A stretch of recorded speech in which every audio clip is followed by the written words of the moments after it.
Nath, pode começar a gravar.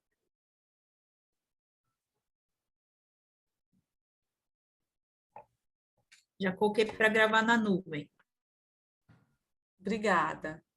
Boa noite, todos e todas. Bem-vindo, bem-vinda.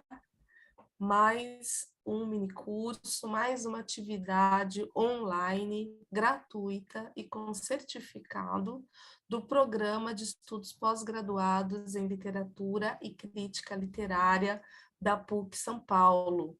Quem está com a gente agora está acompanhando ao vivo no Zoom, e quem for assistir a gravação está no nosso canal, o @literatura_PUC-SP. Que bom que vocês podem estar com a gente agora, ao vivo, e que também possam acompanhar a gravação.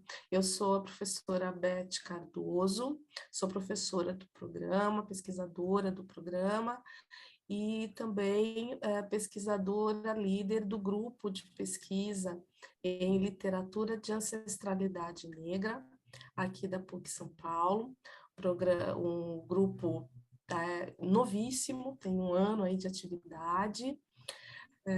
Uma boa noite especial para... Estou vendo pessoas que participam do grupo que estão aqui, além da Adélia, que vai ministrar esse mini curso. Eu estou vendo a Lara. E o grupo tem promovido várias atividades aqui no canal do programa, além dos encontros científicos mensais. Nós também temos oferecido lives, minicursos, entrevistas, e esse minicurso é uma dessas atividades, né?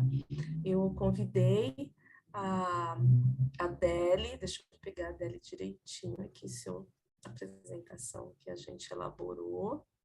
Eu convidei a Adele Gronstein, que é aluna do programa, fez mestrado conosco, agora está fazendo doutorado, é integrante fundadora do grupo de pesquisa, e vai oferecer para a gente aqui esse mini curso, 2 aulas. A primeira aula é hoje, a segunda aula é amanhã.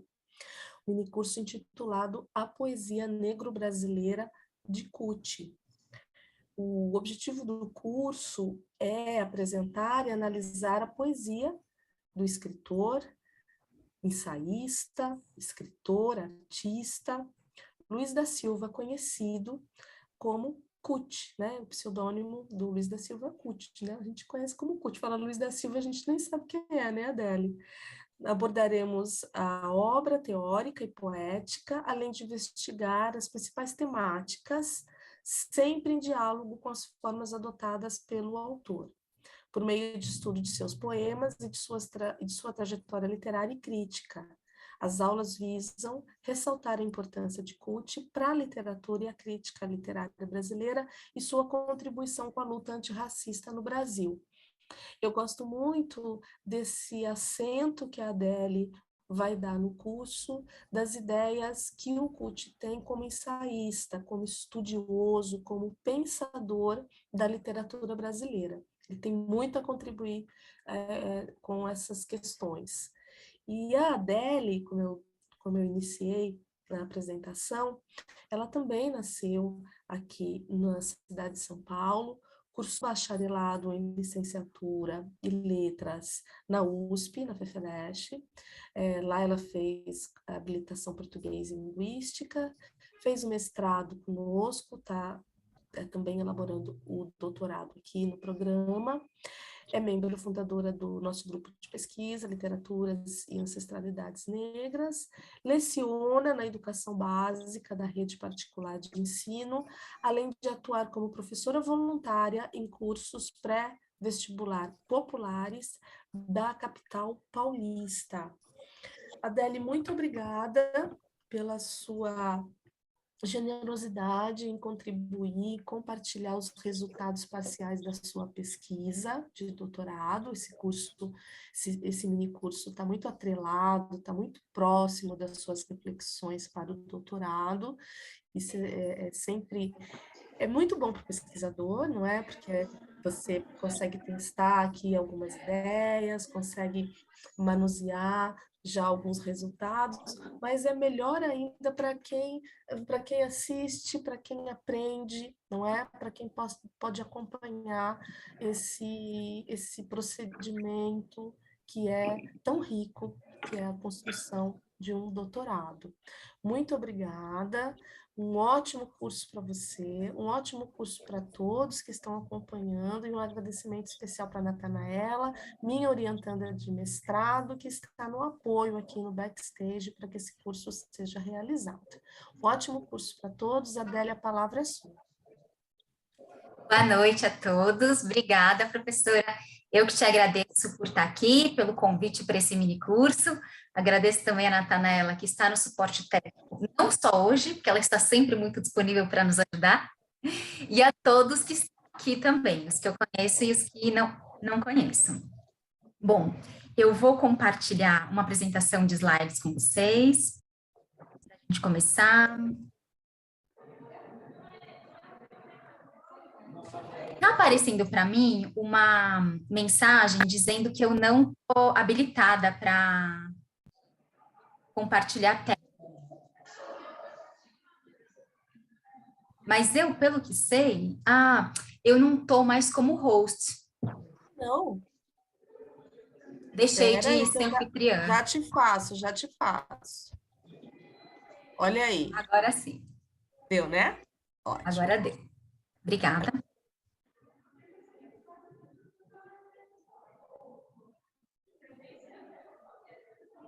Estamos vendo sua tela. Beleza, estão vendo em tela cheia, né? Sim, agora sim. Prontinho. Certo. Então, o meu minicurso se chama Poesia Negro-Brasileira de CUT. A gente vai falar um pouquinho daqui a pouco sobre essa expressão, essa terminologia, literatura negro-brasileira que foi cunhada pelo próprio CUT. Vamos falar um pouquinho sobre esse autor, que não é só poeta, mas hoje eu vou focar na obra poética dele. Bom, a professora Beth já falou algumas coisas sobre mim. Eu fiz mestrado, estou fazendo doutorado no programa. Daqui a pouquinho eu vou falar um pouquinho mais da minha pesquisa também. Tem uma parte da aula em que eu vou falar mais detidamente sobre ela, mas eu estudo a metapoesia nos 4 volumes mais recentes de poesia, Cadernos Negros, e a gente vai falar sobre essa publicação, que é muito importante na carreira do CUT. Eu queria começar essa conversa com vocês lendo um poema dele, chamado que diz assim: de Castro Alves a Paulo Paes, os brancos falam de Palmares como não sendo seu. Eu falo dele porque ele sou eu.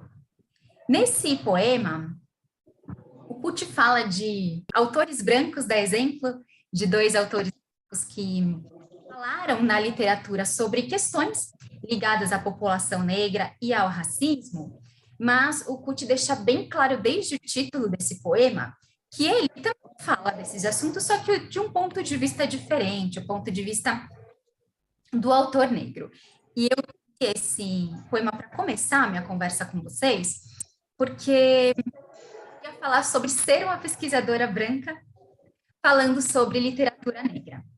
Eu acho que esse poema do CUT puxa esse assunto que eu não quero ignorar nesse curso. Eu me sinto muito privilegiada por estar nesse lugar que nunca me foi negado enquanto pessoa branca. A gente sabe que por tantos anos, lugares como esse foram negados para a população negra e até hoje ainda são negados cargos de poder, cargos ligados ao direito ao estudo, à intelectualidade. Por muito tempo e até hoje, insisto, muitos negros não têm a oportunidade que eu estou tendo hoje de falar sobre a sua própria produção, sobre a produção de autores negros e sobre quaisquer outros assuntos.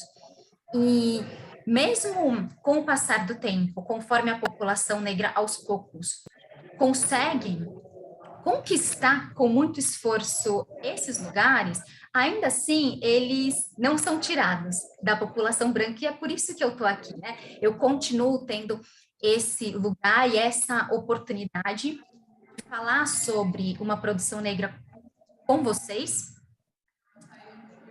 E por isso eu valorizo muito esse lugar, procuro estar consciente dele, e uma vez que essa oportunidade continua sendo dada a mim, eu pretendo fazer o melhor uso dela, junto com vocês aqui nesse mini curso, e sou grata ao meu programa de pós-graduação, à professora Beth, a vocês que estão aqui, junto comigo, me dando essa oportunidade, acima de tudo, a legitimidade para falar sobre esse assunto.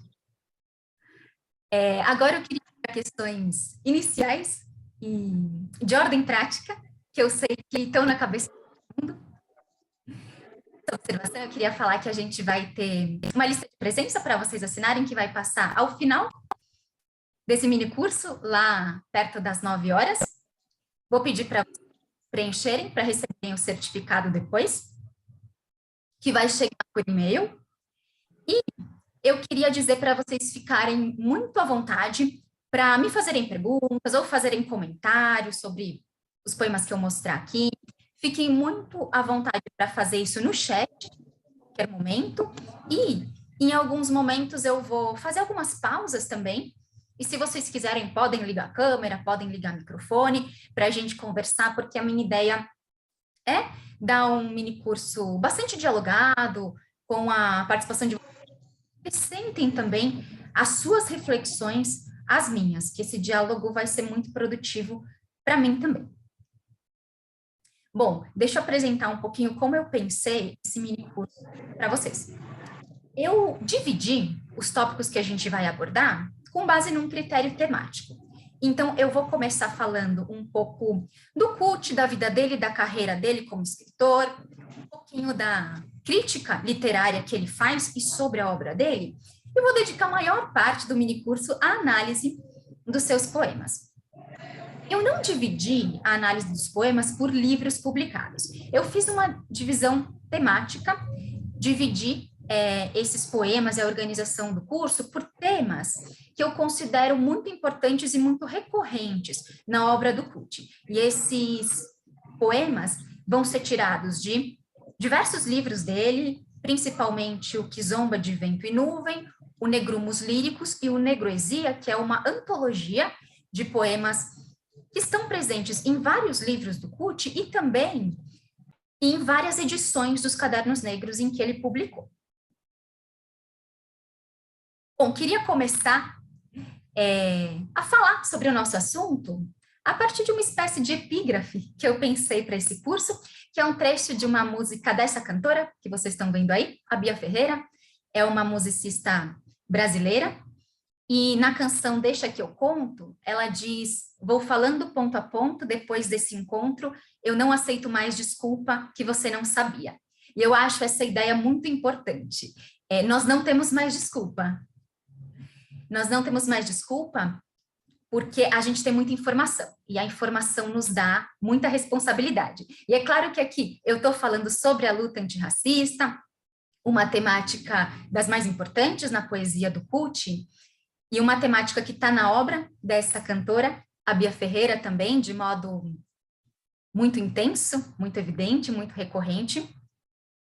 E eu queria dizer a vocês que o estudo dessa produção, dos Cadernos Negros, da obra do Kut, me dá muita responsabilidade, porque me dá muita informação sobre a condição dos negros do Brasil, sobre a branquitude, sobre a minha condição de mulher branca e sobre os conflitos raciais que existem no Brasil. Então, eu tomo o meu estudo, esse mini curso, com grande alegria e grande responsabilidade, porque, enfim, eu não tenho mais desculpa, uma vez que eu tenho informação, e acho que isso diz respeito a todos nós, né? Quanto mais a gente se informa sobre a luta antirracista no Brasil, menos desculpa e mais responsabilidade a gente tem. Uma responsabilidade que é grande, mas eu acho que a gente deve acolher com muita alegria.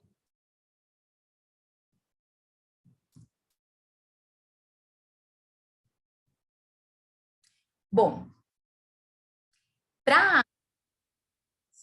calma que ele começou a falar antes do previsto.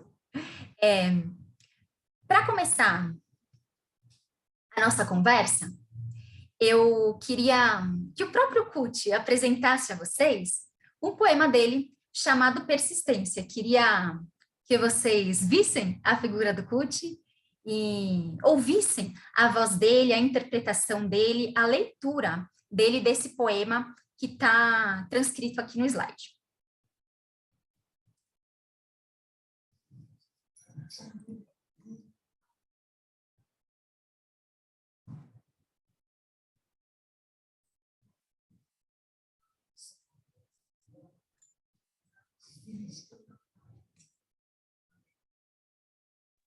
Adele, eu não estou ouvindo. Também não, também não. Vocês não estão ouvindo, calma que a gente vai resolver esse problema. Será que tem alguma forma de compartilhar o áudio com vocês?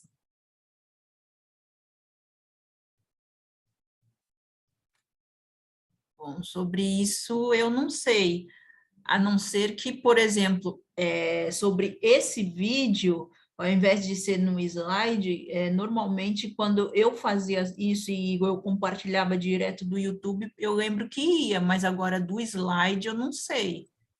Ah, então vamos tentar fazer isso, Nath? Olha, Deli, quando você pede para compartilhar a tela, ele pergunta, o Zoom pergunta se você também quer compartilhar áudio. Não sei se você notou no início. Então, eu vou dar essa autorização agora, compartilhando novamente. Isso. Vocês veem o vídeo, né, os movimentos, mas não estavam ouvindo o som, né? Exato. Exato. Tá.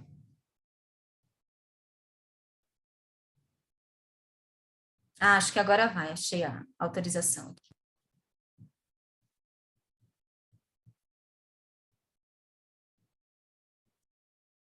Deixa eu só colocar em tela cheia.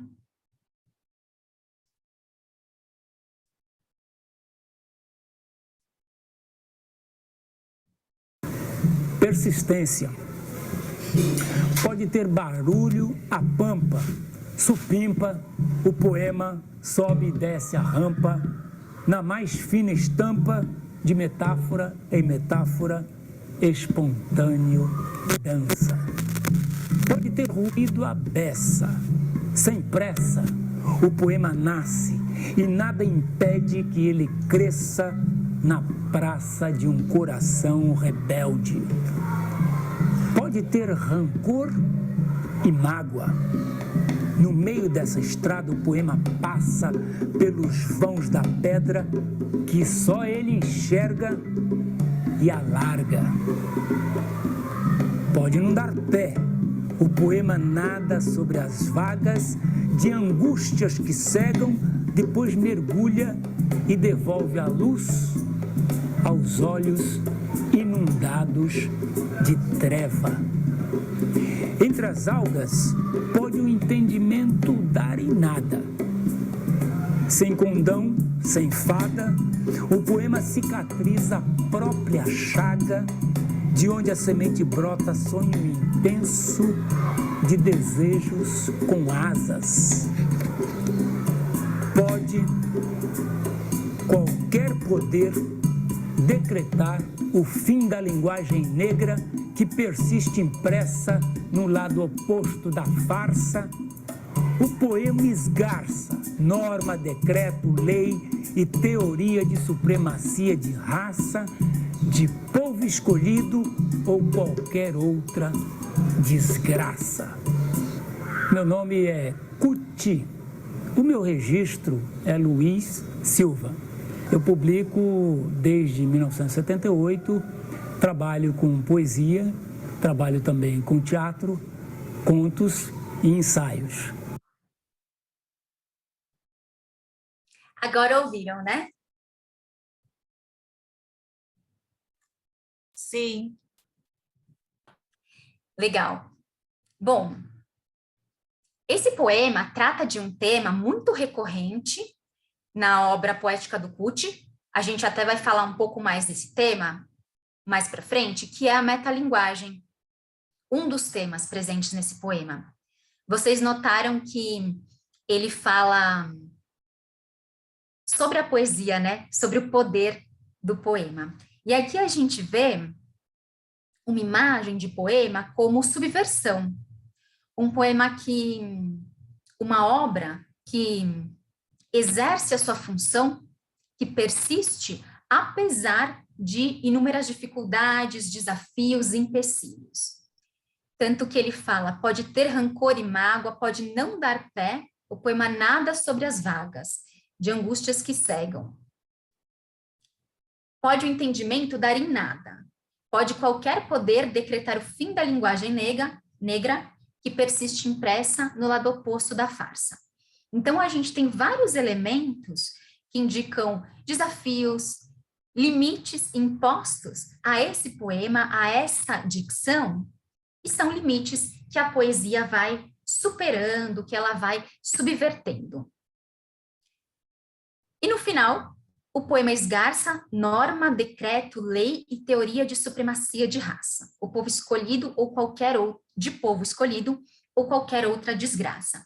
Esse final eu acho especialmente forte em os finais, a última estrofe dos poemas de Kut costumam ser assim, especialmente fortes, porque ela mostra como o poema é capaz de esgarçar, de vencer qualquer empecilho imposto por norma, decreto ou lei.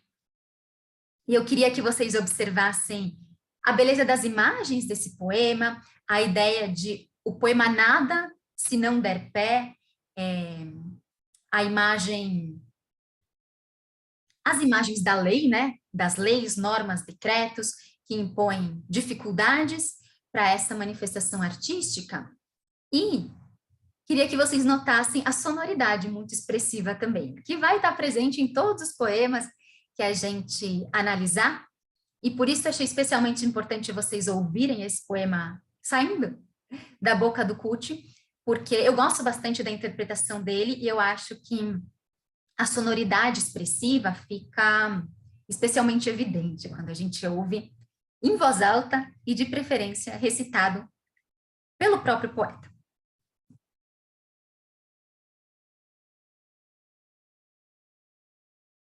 Bom, agora eu queria falar um pouquinho sobre esse autor.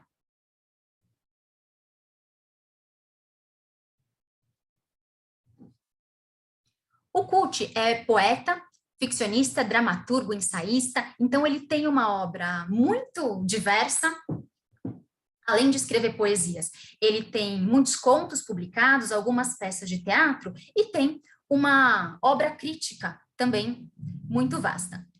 Kut é o pseudônimo de Luiz Silva, ele é um autor paulista, nasceu no interior do estado, em Ourinhos.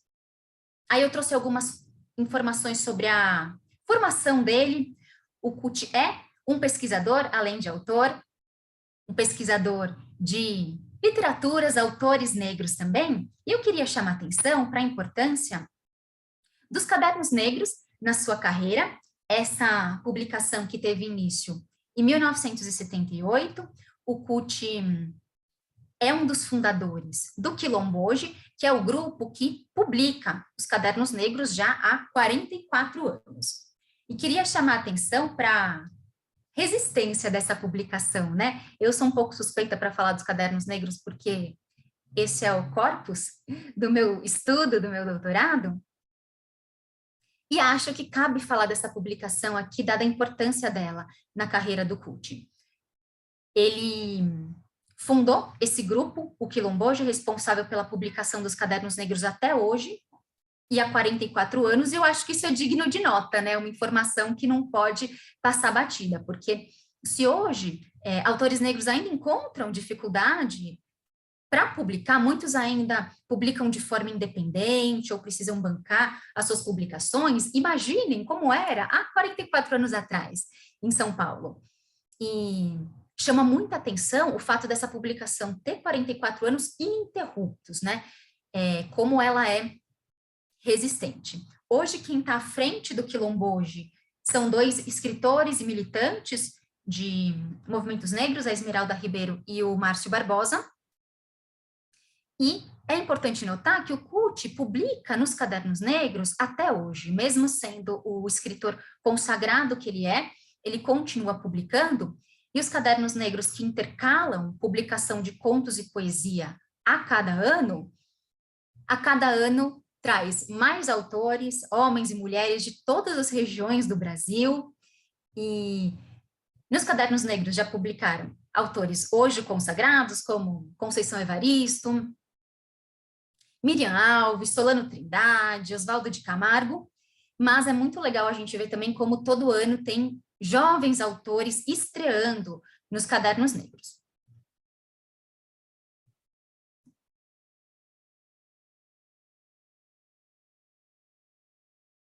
Bom, vou falar um pouquinho agora sobre a obra do Pucci, sobre a obra individual dele. Eu vou focar a obra individual, por quê que eu falo em obra individual? Porque ele também tem muitas coparticipações, copublicações, publicações de obras junto com outros autores. E aqui eu escolhi colocar para vocês a obra individual, e vocês notam que a gente tem muitas obras de poesia, muitas de contos também, e algumas peças de teatro. Além disso, ele tem, como eu falei para vocês, uma obra crítica e teórica sobre literatura. E aqui eu quero destacar o livro dele, Literatura Negro-Brasileira, que é o livro em que ele fala sobre a criação dessa expressão, literatura negro-brasileira, e ele define essa expressão criada por ele mesmo. Ele apresenta alguns argumentos para preferir essa expressão a expressões como literatura afro-brasileira ou literatura afrodescendente. Então, eu estou utilizando aqui, e também na minha tese, essa terminologia do próprio Pucci, e nesse livro ele faz além de falar sobre essa terminologia, ele faz uma reflexão bastante aprofundada sobre a produção literária de autoria negra no Brasil, cita, apresenta vários autores.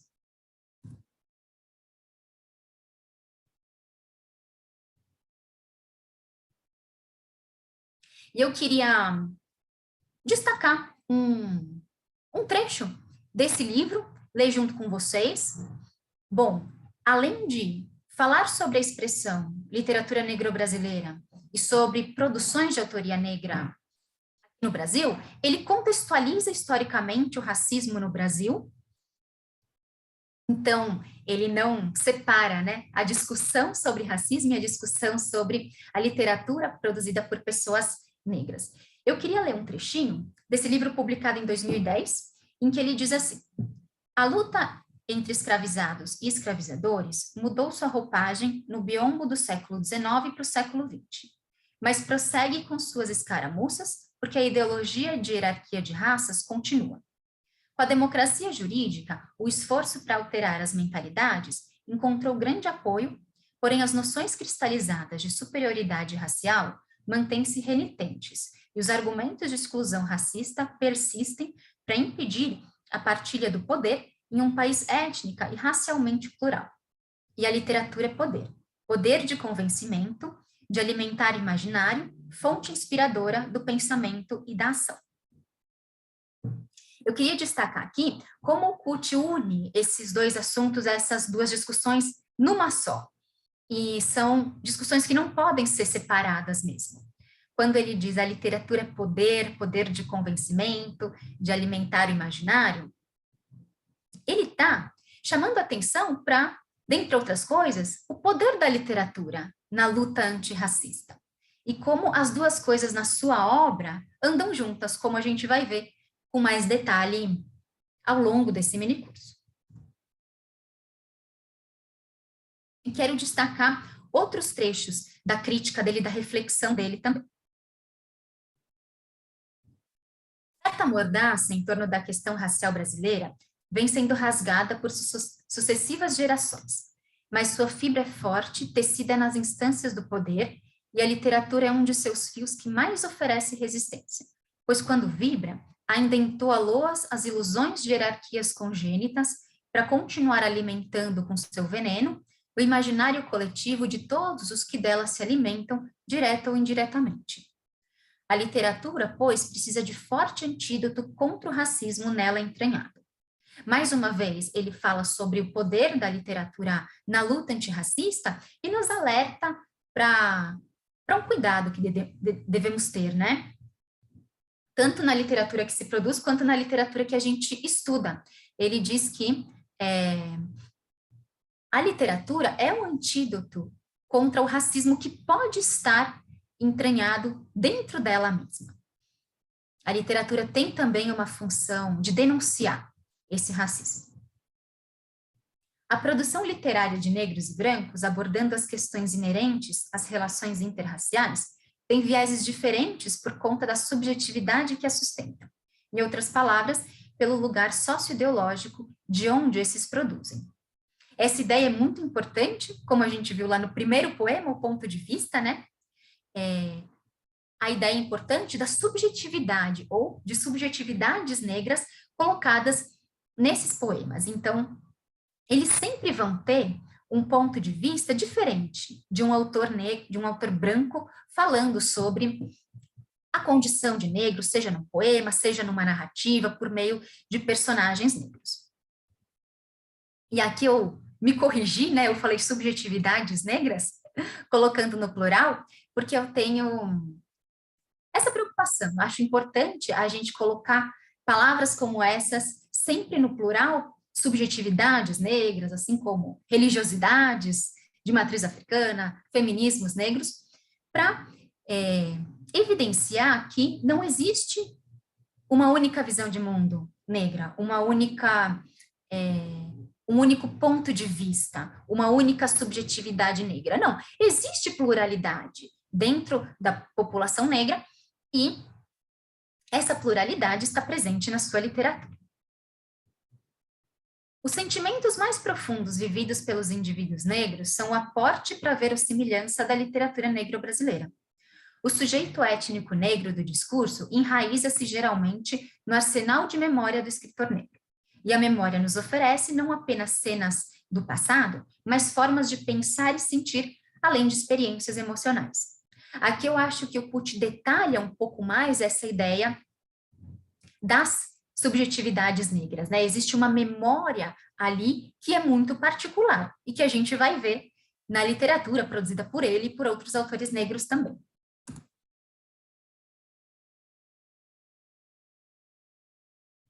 Bom, aqui a gente começa a entrar na análise das poesias, de forma mais propriamente dita. Então, eu queria apresentar para vocês esse poema chamado Convite, porque eu acho que é uma boa forma da gente iniciar essa parte do minicurso mais ligada à poesia do Kut. Eu queria que ele trouxesse para nós, e aí eu me incluo, esse convite para adentrarmos a sua obra poética. Ouça bem o que parece silêncio, e sinta a unha, o punho, o porrete, o corte, a forca, o soco, na nossa vida vibrando há séculos aqui. Ouça bem o que parece silêncio, e sinta a dor, o frio, o penetrante gemido que nos picota as entranhas. E para saber melhor, afaste de nosso rosto o cipoal de desprezo, sarcasmo e disfarce que nos puseram na porta bem posto. E seja bem-vindo ao nosso quarto de gritos achados e perdidos. Tenha bondade, sente no meio da mocidade, ou se quiser, não se acanhe. Sente no meio dos velhos e antepassados, ouça bem o que parece silêncio, o choro da cantiga de ninar a dor. Ouça bem e pergunte se há racismo no Brasil. Eu considero esse um convite bastante duro, né? Um convite duro para adentrar a poesia do Kut, e não só isso, um convite duro para a gente entrar em contato com a condição de negro no Brasil, e um convite necessário. Aqui a gente vê uma existência marcada pela violência. Olha para que esse eu lírico está nos convidando. Ele está nos convidando para sentir a unha, o punho, o porrete, o corte, a forca, o soco. Ele fala do penetrante gemido que picota as entranhas. Ele fala de desprezo, sarcasmo. gritos, achados e perdidos. Então, a gente vê que é um convite para acessar uma existência inteira, marcada pela violência. E com essa pergunta no final, né? E pergunte se há racismo no Brasil. Essa sugestão de pergunta para esse convidado que está respondida, né? A resposta é sim, há racismo no Brasil, mas não basta respondê-la simplesmente assim, né? Vamos conversar sobre como se dá esse racismo e sobre formas de resistir a ele. Eu trouxe esse poema nesse momento porque eu acho que ele concentra muito e muito bem dois aspectos centrais na poesia do Kut, que é a militância e o valor estético. Então, eu não quero aqui separar essas duas coisas, porque elas convivem. Há uma militância antirracista, uma militância política colocada de forma muito evidente na poesia do Kut, e eu acho importante a gente dar visibilidade a ela, falar dela. Essa é uma poesia política, sim. Essa é uma poesia militante, uma poesia que toma partido, e a gente não pode nem deve esconder isso. E também há um valor estético muito grande nela. Eu pretendo mostrar para vocês o que eu consegui mostrar desse valor estético. Eu falo que eu consegui mostrar porque eu não vou dar conta de falar de toda a produção poética do Kut em 2 aulas. Eu quero aqui dar um panorama dela para vocês, e também porque, ainda que eu desse conta, ainda que tivéssemos centenas de aulas sobre essa poesia, eu não sei se o valor estético dela é redutível a aulas, porque ele é realmente muito grande. Então, o Kut tem essa habilidade, esse trabalho e essa preocupação de trabalhar a poesia dele esteticamente. Isso aparece em todos os aspectos dela. Na escolha vocabular, na sonoridade, no ritmo, na visualidade, que o Kut trabalha também. E por que eu faço questão de enfatizar essas 2 dimensões da sua poesia? Porque até hoje há críticos que consideram que o viés político diminui a qualidade estética da obra. E eu estou defendendo aqui que não, que as 2 coisas podem sim conviver, e acho que elas convivem muito bem na obra do Kut. A militância não diminui em nada o valor estético, e a gente também não pode afirmar que a produção política, literária de autores negros se encerra na militância. Não é verdade, existe aí uma preocupação estética, e na minha tese eu procuro mostrar isso, enfatizar isso. Infelizmente, às vezes eu ainda me sinto numa posição e num momento histórico de ainda ter que convencer as pessoas, né, do valor estético dessa produção, mas se há pessoas que ainda precisam ser convencidas disso, então vamos à obra, vamos ao trabalho, vamos tentar mostrar isso para elas. E sobre essa questão, eu trouxe uma reflexão da professora Maria Nazaré Fonseca, também uma estudiosa da produção literária de autoria negra, em que ela diz assim: a escrita literária explora com maior vigor a força do significante e se preocupa com os variados efeitos de sentido que as palavras podem suscitar.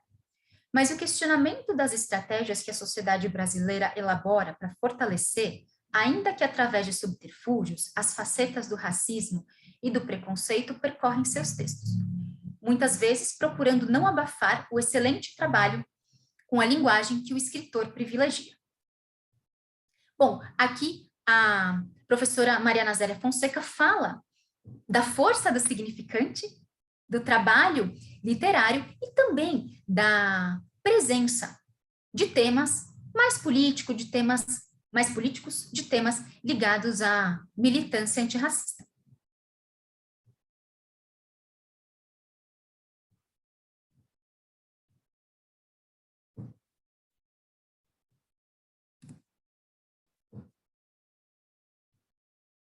Bom, aqui, queridos, eu termino uma parte do minicurso, uma parte inicial, né? Um pouquinho mais teórica, em que eu falei da vida da carreira do Kut, de algumas reflexões suas da crítica e da teoria literária. E então eu queria saber se vocês querem fazer alguma pergunta ou comentário até aqui sobre o que a gente já conversou.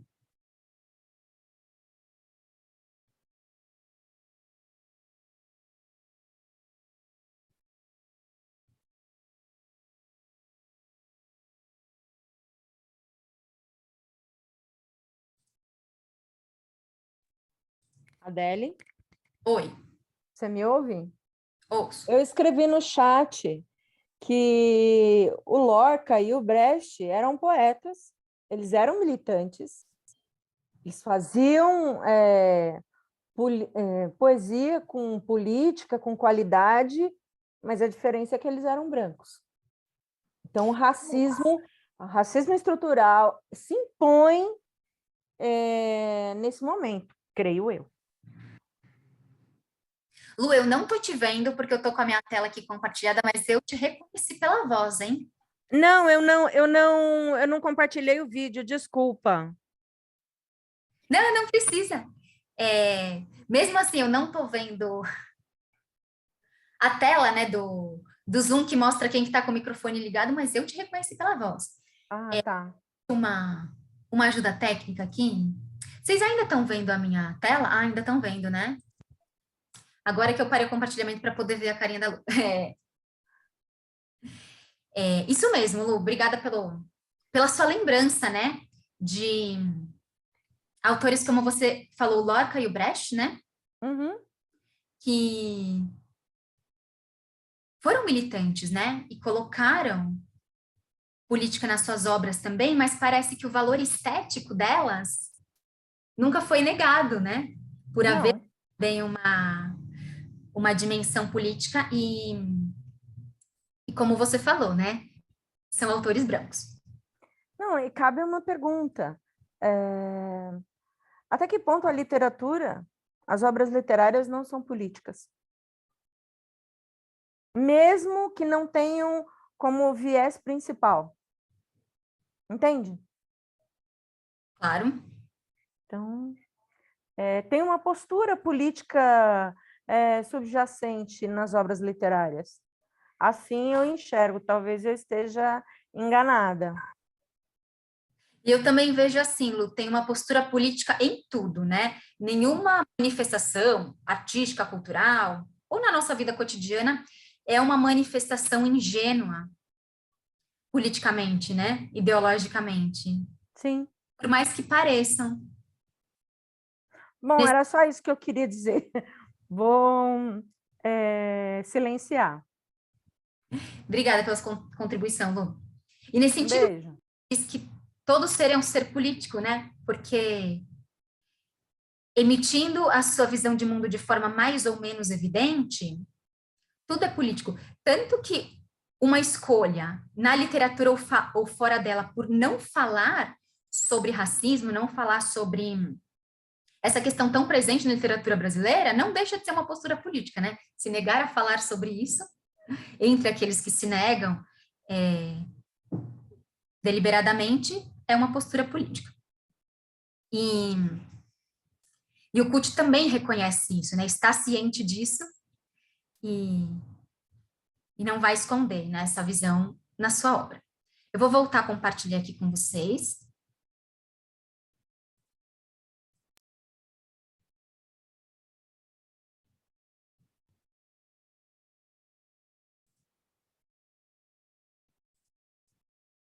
Bom, quando a gente leu o poema Persistência e ouviu ele ser declamado pelo próprio Kut lá mais no início da aula, eu falei para vocês que aquele poema tinha uma temática metalinguística que vai se repetir em diversos outros textos ao longo de toda a produção do Kut. Ele tem realmente uma quantidade muito grande de metapoemas, de poemas que falam sobre a sua própria produção poética, o seu processo de produção, que falam sobre a função, a importância da poesia.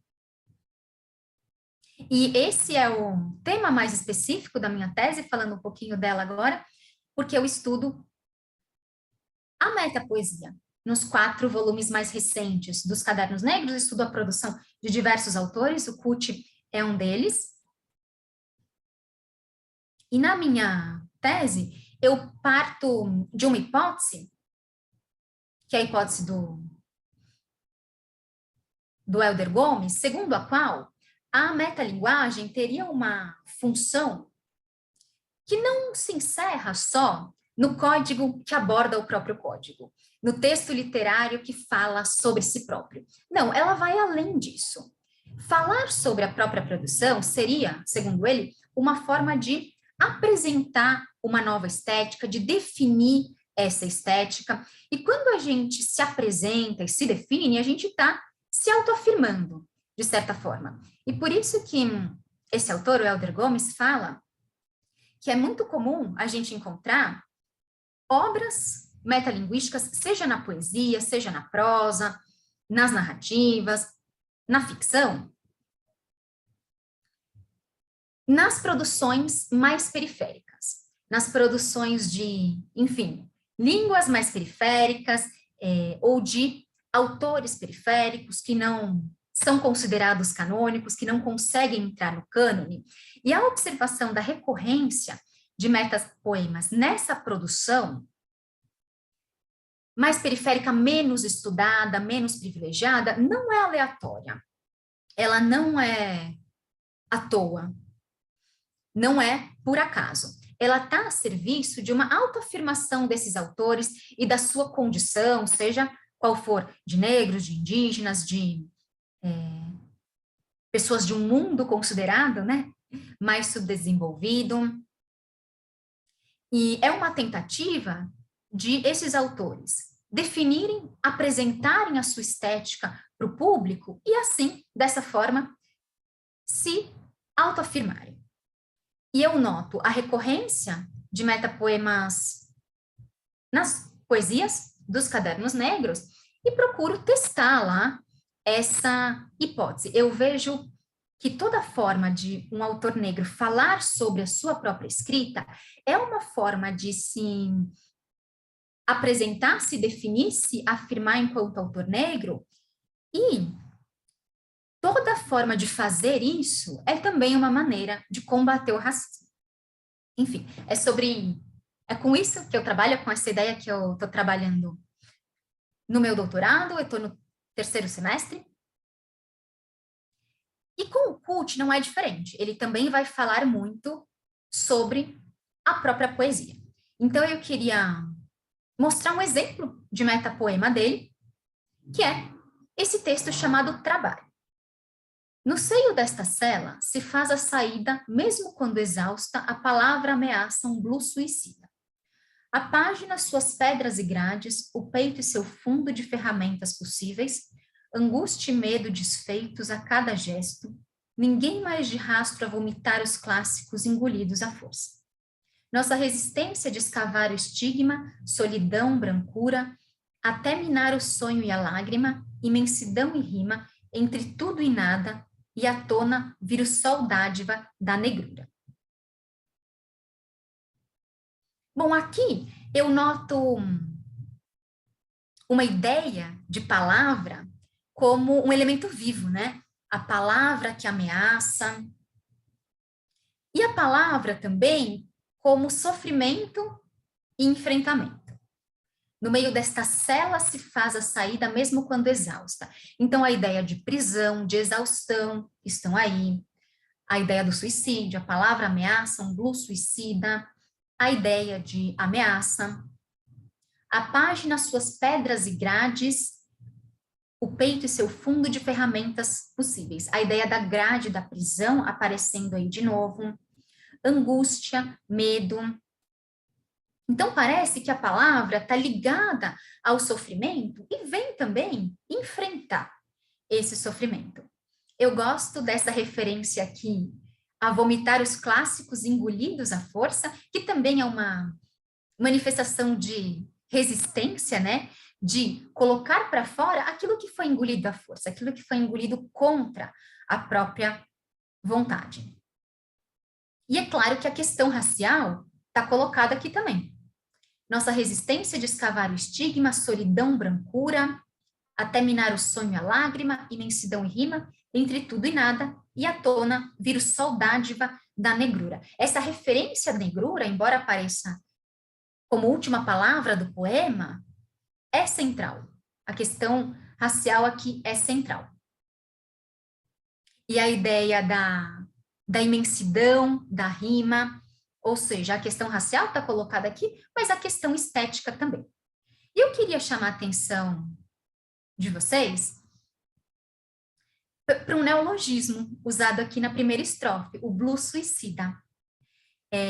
Por que eu quero chamar a atenção para isso? Eu pretendo mostrar para vocês também, em outros poemas, como o Kut cria neologismos. Ele faz isso com muita frequência, fez isso ao longo de toda a sua obra, continua fazendo. Ele é um exímio criador de neologismos. O blues suicida é um exemplo deles. Ele costuma formar neologismos a partir da união de radicais e, claro, criar a partir desses radicais novos sentidos. E eu vejo o neologismo muito ligado a essa ideia da metalinguagem, da metapoesia. O Kut não é o único autor que faz isso. Nos Cadernos Negros eu tenho encontrado muitos autores criando neologismos no corpo dos seus textos, às vezes no título dos seus textos.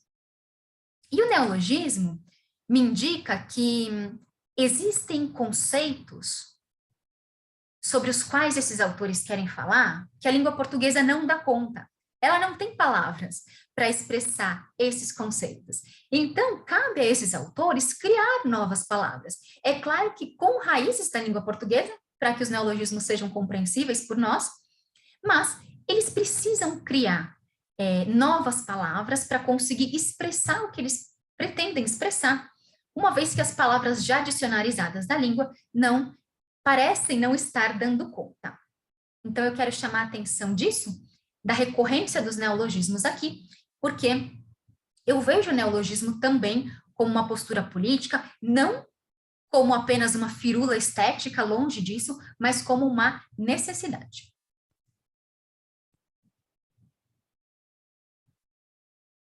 Outro metapoema que eu quero apresentar para vocês se chama Ela. A minha poesia sou eu que me desnudo, me descubro, sou eu que me acho e me cato nos cantos escondidos do sorriso agachado. A minha poesia sou eu o rio que desago nos teus olhos parados, sou eu o vento no moinho do meu grito entalado. A minha poesia sou eu fome de muitos punhos punhais, sombras fatais e a esperança do mundo no sangue vivo das palavras. A minha poesia sou eu pó, sendo pulverizado, sou eu só, desatando o nó. Mais uma vez aqui eu vejo a autoafirmação muito forte sendo colocada, quando esse eu lírico quase que iguala, né, o seu eu, a sua condição, com a poesia que ele escreve. A minha poesia sou eu. Ele fala diversas vezes, né, repete diversas vezes essa frase. E aí a gente entra na questão do ponto de vista também, né? A poesia desse autor ou desse eu lírico vem do seu ponto de vista, da sua perspectiva, e se confunde com a sua própria condição enquanto ser humano.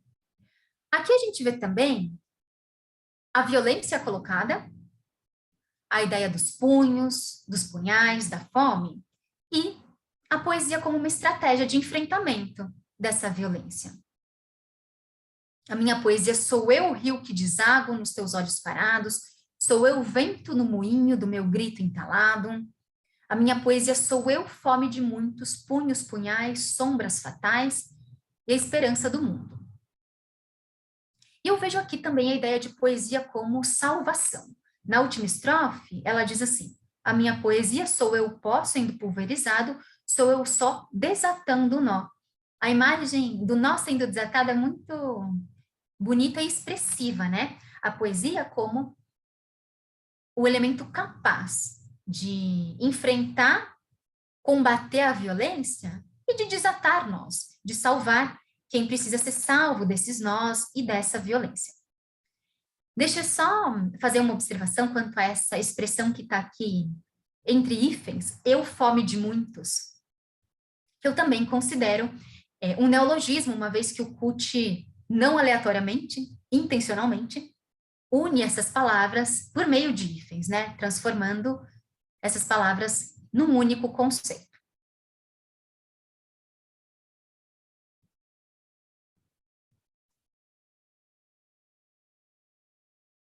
Vou apresentar mais metapoemas para vocês. Tradição. Sob a vasta bigodeira de Machado, os lábios da raça escondidos acho, a lâmina do riso e o discreto escracho. Em cruz, fico muito à vontade para reunir setas de revolta, angústia e cravos. Ensaio o arrombamento de portas com o pé de cabra que me empresta com o deboche de sua risada o gama. Com lima, afio as facas, entro na trama, solano eu abraço, no boi bombado socialistado, num salto arrepiado, chego junto com os mano, nossa vida, muito tato e tutano. Muita coisa para falar desse poema, né? Bom, quero chamar atenção, em primeiro lugar, desde o título, para o diálogo que ele faz com a tradição literária brasileira, inclusive com autores negros dessa tradição. Ele faz referência a Machado de Assis e aos traços fenotípicos negros do Machado de Assis que foram apagados por muitos anos, né? Só muito recentemente a gente tem visto imagens do Machado de Assis negro, com a pele escurecida como realmente era. Mas a gente sabe como esses traços foram apagados por muito tempo, e o poema fala sobre isso. Sob a vasta bigodeira de Machado, os lábios da raça escondidos. Ele menciona o Cruz e Souza, menciona Luiz Gama e Solano Trindade lá na última estrofe. Aqui, mais uma vez, a violência aparece ao esconder os traços fenotípicos típicos da negritude, a revolta, a angústia, o arrombamento de portas, um pé de cabra, o deboche, a risada, as facas, várias referências à violência, mas também à resistência contra ela, o poder que a poesia dá, o poder desses autores citados de resistirem a ela. Aqui, mais uma vez, a gente encontra neologismos, o boi bumbado, socialistado, também com hífen, o salto arrepiado. É incrível essa brincadeira que o CUT faz aqui com os radicais e os afixos, né? Da palavra arrepiado, ele tira a palavra rap, que também é uma referência importantíssima, né, para a dicção negra periférica, urbana. E eu vejo aqui a poesia também como acolhimento, né, como esse eu lírico se sente à vontade junto com Cruz e Souza, como a poesia é capaz de acolher. Vocês sabem que eu fico refletindo, às vezes, um pouco sobre esses neologismos que o CUT usa, e é incrível, né, quando a gente vê esses neologismos, eu penso, nossa, a palavra sempre esteve aí, né? Há quantos anos ela está no dicionário? A língua sempre nos ofereceu essas palavras, esses afixos, mas precisou vir um cara como o CUT, né, para reunir essas possibilidades que a língua oferece de outra forma, né, e criar novos sentidos. Enfim, feita essa observação, eu quero mostrar para vocês um tipo de poema que não é dos mais frequentes na obra do CUT, mas que vale a pena a gente conhecer, que é o poema em prosa. É o caso desse texto chamado Marcas. Passou um camburão repleto de emoções sem documentos. Aprisionadas foram em cortiços e favelas da nossa história. Fiz parar. Elas desceram no meu peito e pouco a pouco foram se desvencilhando das fantasias para levar o rosto lavar o rosto sulcado de sofrimento nas cinzas da quarta-feira e nos sonhos do futuro. Passou e sempre passa, e com ele o poema surge da roupa suja lavada em casa e depois de limpa pendurada num varal de palavras com as marcas da vida visivelmente polidas. Como resultado, o labirinto de muitas vozes e o bojo de muitos ouvidos. Fui lavado pela certeza de me aceitar coletivamente vivo. Bom, a ideia de violência está mais uma vez super evidente nesse poema. O camburão, o aprisionamento, o rosto sulcado de sofrimento nas cinzas. Não só a ideia de violência, mas também de sofrimento, também de desilusão. Ele faz uma referência, né, à ideia de desilusão aqui. Elas desceram no meu peito e foram pouco a pouco desvencilhando das fantasias para lavar o rosto sulcado de sofrimento. E é importante dizer também como esse poema coloca a poesia no cotidiano, né? Então, é um fazer poético que está lá, no meio do camburão, entre os camburões, na favela, nos cortiços, nas roupas lavadas e penduradas, a poesia que está próxima das pessoas.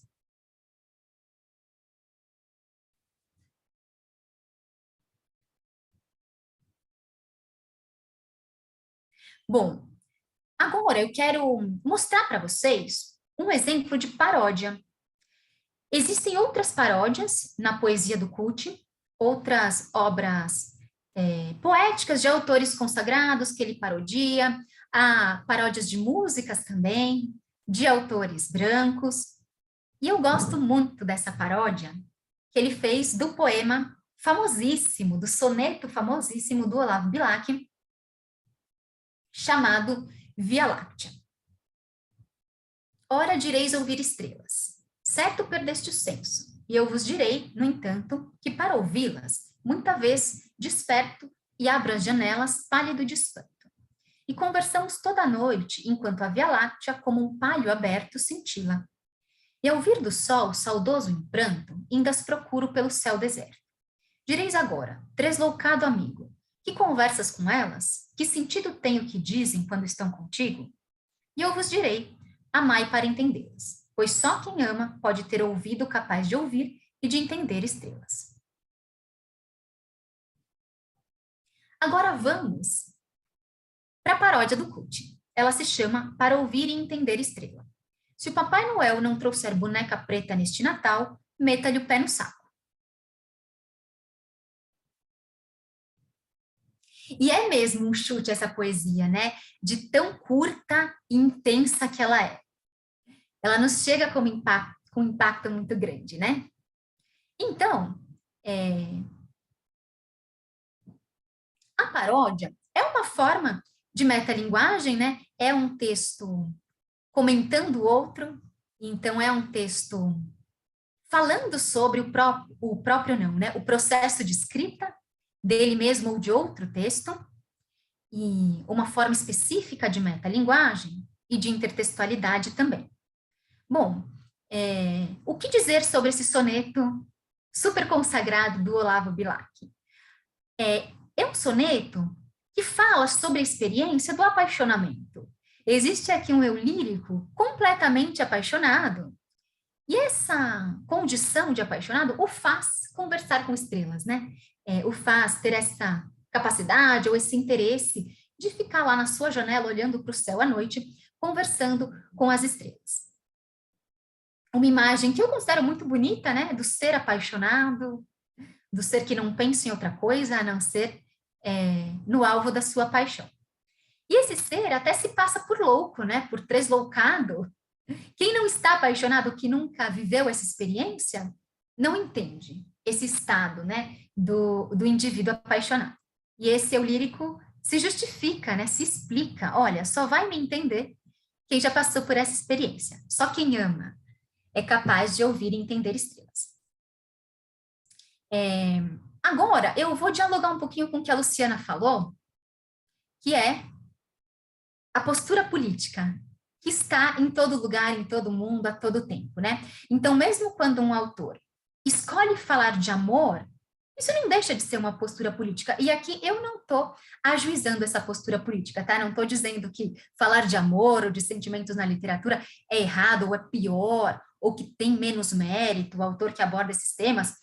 De modo nenhum é isso que eu quero defender. mas eu quero defender que, sem um juízo de valor, existe sim uma postura política na escolha pelos temas abordados na literatura, sejam eles quais forem, sejam temas mais sentimentais ou mais evidentemente políticos, ideológicos. E a minha intenção não é criticar também o Olavo Bilac, ou tirar o mérito dele enquanto poeta consagrado. Eu, pessoalmente, acho linda essa poesia, mas eu quero questionar, assim, algumas coisas a partir dela. Essa experiência do apaixonamento é uma experiência que só é permitida para pessoas que estão com todas as necessidades básicas e materiais satisfeitas. Então, é uma experiência que não é autorizada a todo indivíduo negro, em todas as fases da sua vida, em todos os momentos da história. E eu acho que isso tem muito a ver com o fato de Olavo Bilac ser um autor branco, privilegiado socioeconomicamente e da estética que ele pertence, o parnasianismo. Quando o Kut vem parodiar criticamente esse poema, essa é uma paródia que se evidencia no título, Para Ouvir e Entender Estrela, e também é uma paródia na forma, porque esse soneto do Olavo Bilac, enfim, é um soneto, esse poema é um soneto, ou seja, ele é o protótipo do rigor formal. Além de ser um soneto, de ter uma estrofação regular, ele tem rimas regulares, um esquema de rimas regulares, ele é um poema metrificado, ele tem um vocabulário bastante formal, e o poema do Kut é o contrário, é talvez o estereótipo da liberdade formal, né? É um poema curto, numa linguagem informal, não é rimado, não é metrificado. Então, a subversão aí está no conteúdo, em relação ao conteúdo do poema do Olavo Bilac e em relação à sua forma também. Aqui, no título do poema do Kut, estrela aparece entre aspas e pode ser interpretada como uma referência a uma marca de brinquedos, que eu acho que não existe mais, se eu não me engano, não tenho certeza, mas é uma marca que fez parte da minha infância, a estrela, e o poema fala também sobre isso, né? Sobre brinquedos e sobre representatividade negra na infância. Ele traz aqui a experiência da privação, a criança, talvez, né, um eu lírico criança,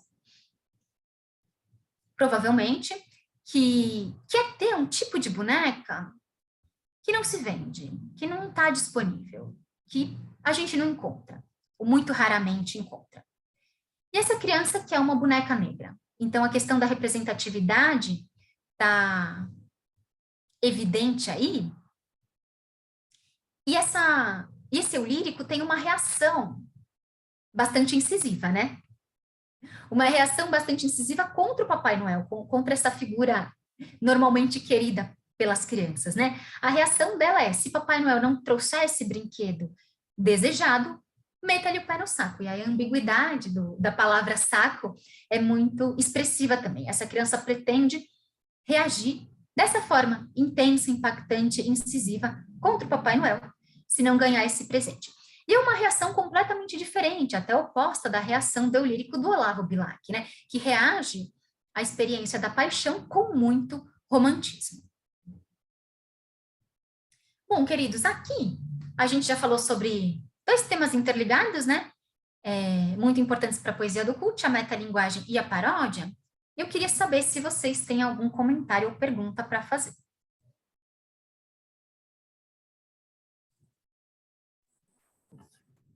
Oi, Adele e pessoal, vocês estão me ouvindo? É o Maurício, né? Isso. Oi, professor, boa noite, estou te ouvindo sim. Boa noite, boa noite. Ah, tá, você como você está compartilhando, você não enxerga, não é? O pessoal que está falando. Mas eu vou dar um jeito de voltar a te enxergar. Ah, não, sem problema.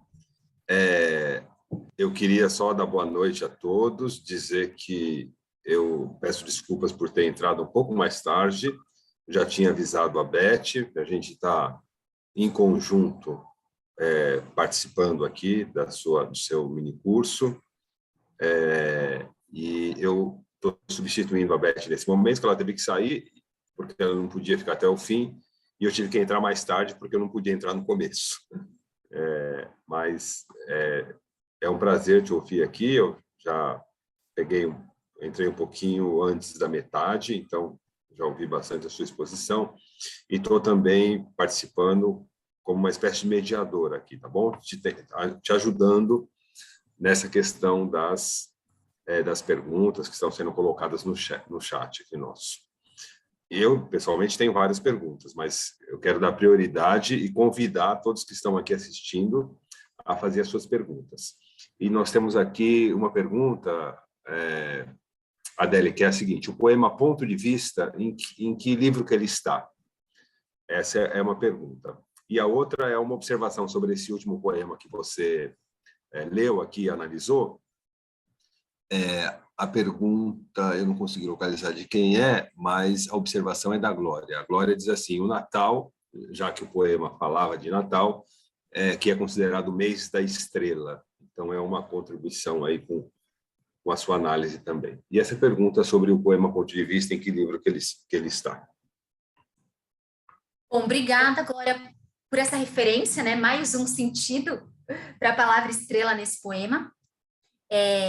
O livro do Ponto de Vista em que está esse poema, eu vou ficar devendo por enquanto, porque eu não lembro de cabeça, mas, enfim, eu pretendo ter, se vocês quiserem, uma discussão com vocês mais para o fim do minicurso, aí eu vou ter tempo para pegar os livros que estão aqui do meu lado para localizar esse poema, tá?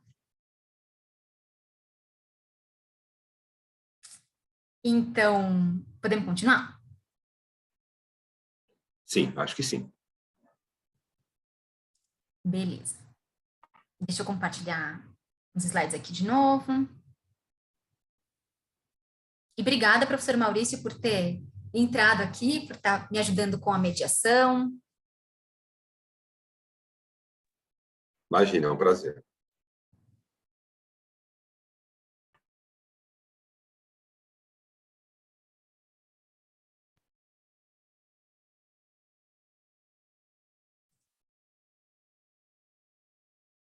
Bom, agora eu vou entrar num tema que eu chamei livremente de racismo cotidiano, porque foi um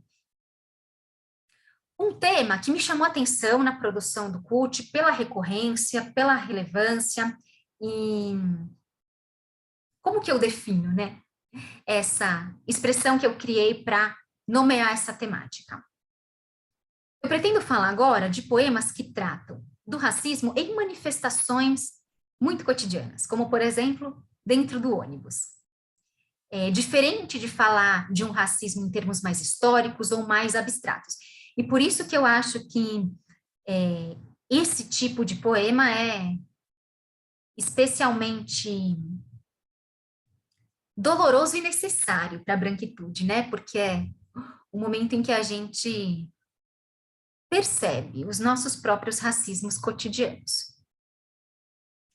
No ônibus diz assim: chego perto distraído, a moça branca agarra a bolsa e fecha as pernas. Sento ao lado, indignado, e me desabo em vômito.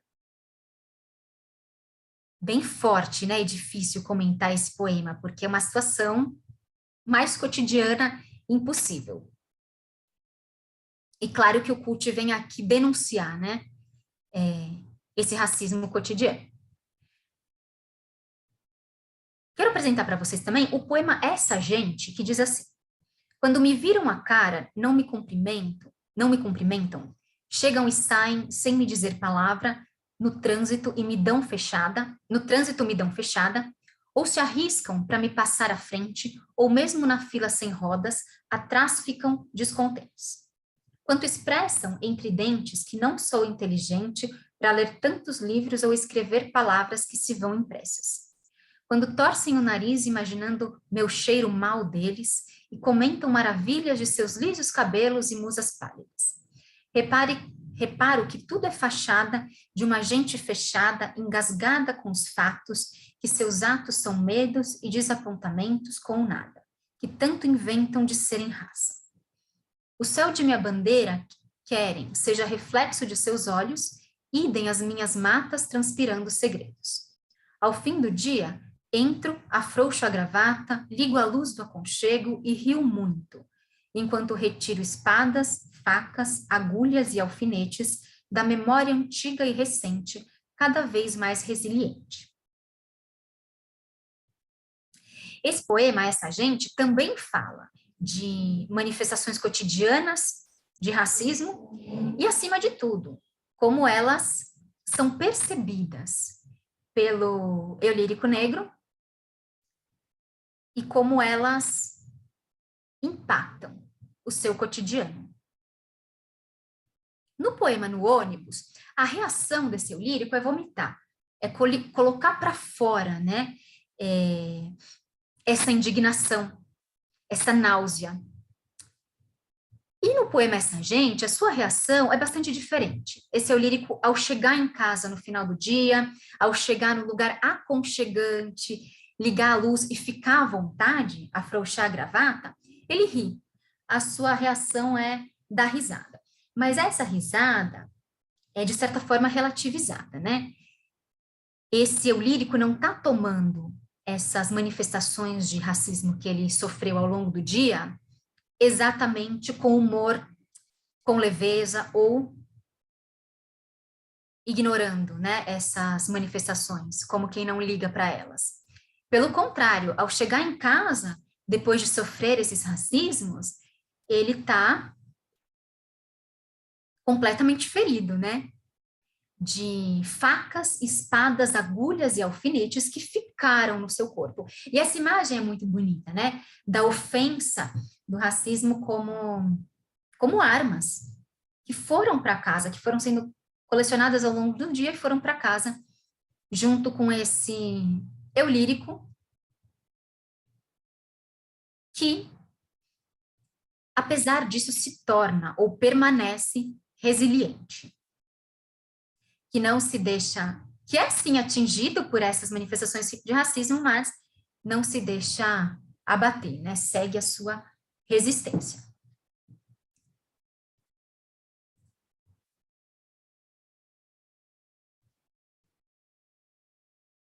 O poema Jeitinho também fala de racismos em contextos cotidianos. Mais fácil ficar no gueto, não enfrentar o medo de no volante de um zero ser confundido com um assaltante.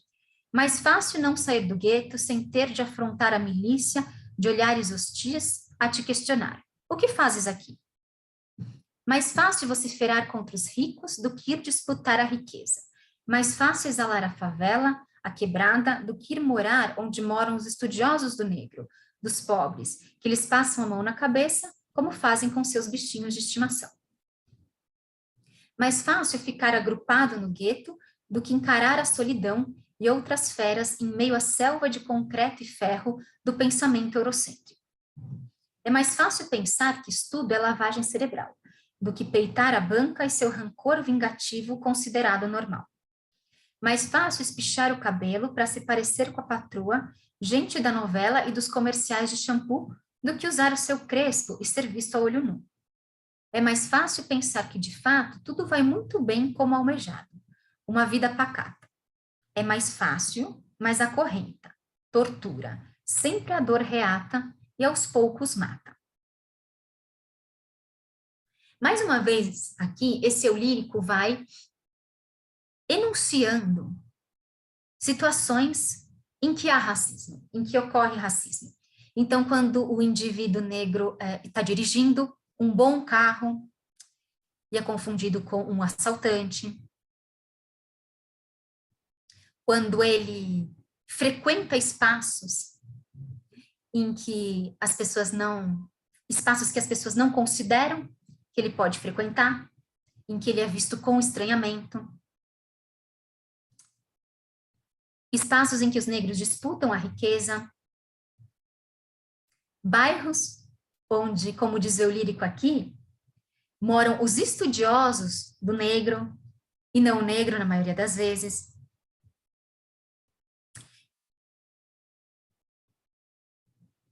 E situações em que o estudo, né, o acesso à intelectualidade também é negada à população negra. Fala do fenótipo também, né, do alisar o cabelo para esconder ou disfarçar esse traço do corpo negro. E esse poema vai mostrando para gente dificuldades da luta antirracista. Desculpa o errinho de digitação aqui, é luta antirracista. Dificuldades, ele mostra que disputar esses espaços, muitas vezes exclusivos da branquitude, não é fácil. E ele não está falando só de conquistar esses espaços. Não é só a conquista que é difícil, mas sair do seu espaço, mesmo que seja como uma tentativa de acessar outros de mais privilégio, é uma dificuldade. Porque seu lírico está ciente dos racismos que ele vai sofrer nesse processo. E ele fala também das consequências desse processo ou das consequências de não se entrar nesse processo, né? Então, ele vai falando, como é mais fácil ficar na sua, não tentar acessar outros espaços e, consequentemente, não sofrer racismo, mas lá no final, na última estrofe, ele diz que, apesar de ser um caminho mais fácil, uma escolha mais fácil, ela acorrenta, ela tortura e, aos poucos, ela mata. Então, tem uma consequência desastrosa aqui, né? De se escolher o caminho mais fácil.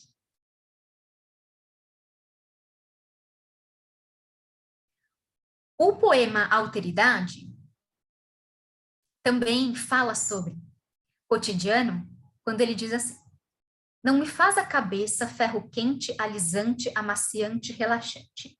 Deixo para quem quiser e fito e tranço a natureza crespa, natural turbante, sol liberalizante de inusitadas ideias.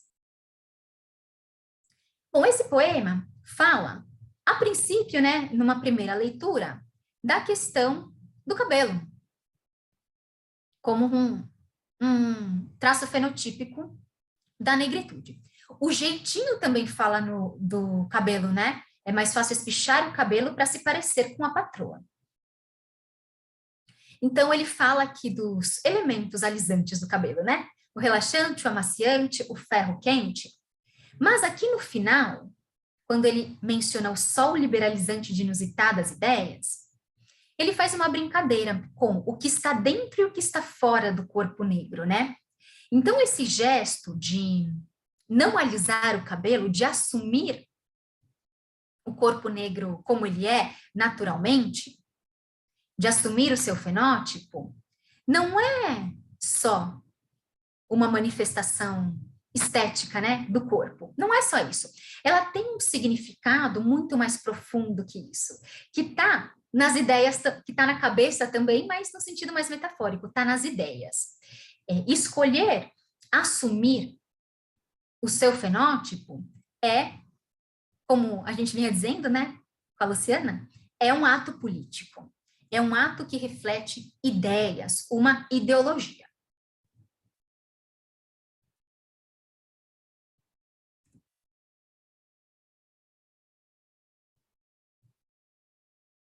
Bom, agora eu queria falar de outro tema que eu encontrei com bastante frequência na poesia do Cult, que eu chamei de O Lado do Avesso. E vou ler os poemas com vocês e tentar explicar o que eu entendo por esse O Lado do Avesso, essa referência que eu encontrei nos seus poemas. Introverso diz assim: penduro espelhos pelo quarto escuro, o mais escuro de mim.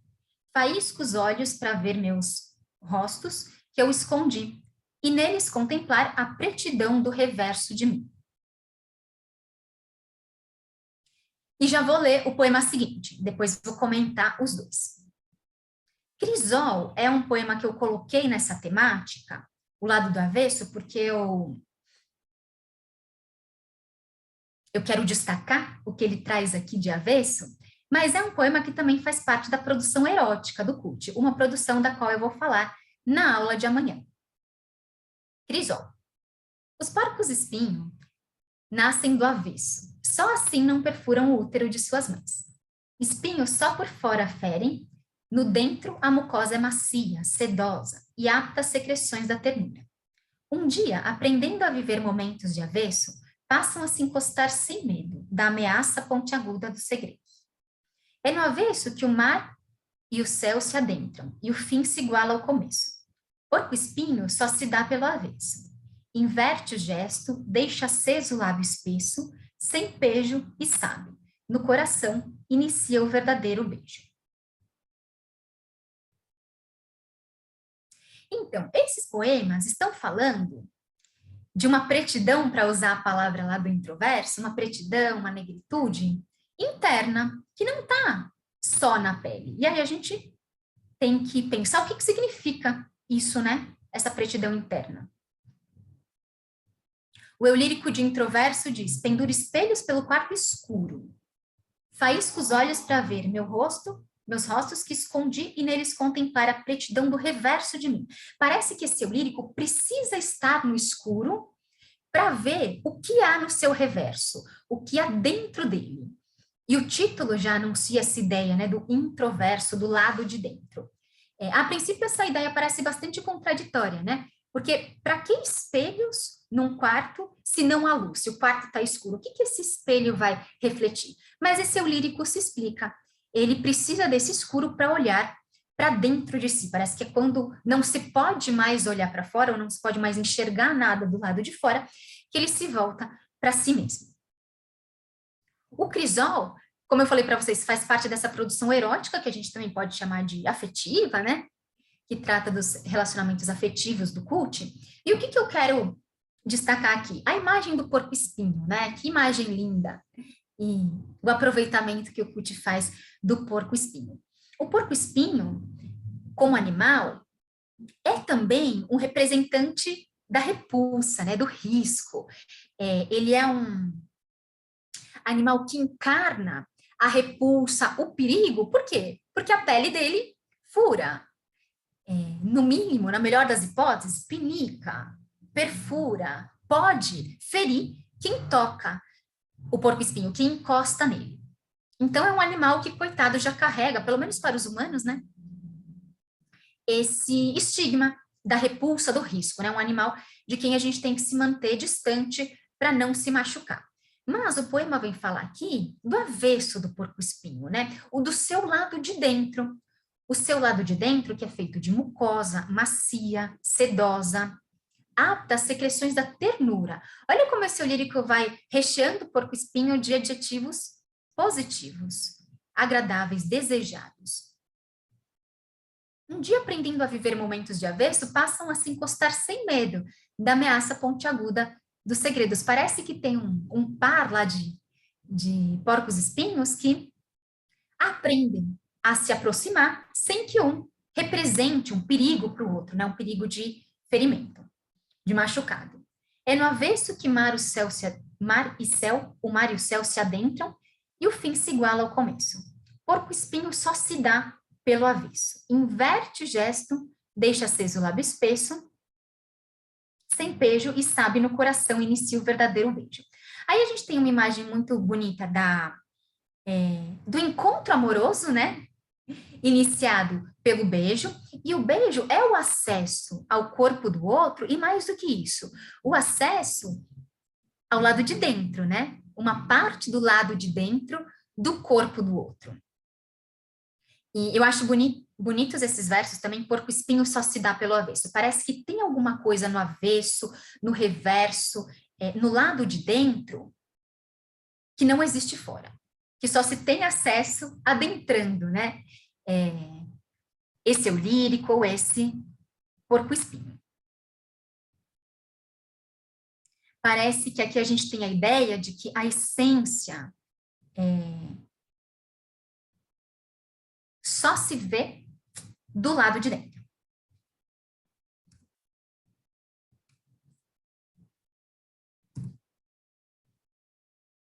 O poema Revelação também trata desse tema. Ele diz assim: ver-se o avesso no espelho é de tirar o fôlego de ego lustroso.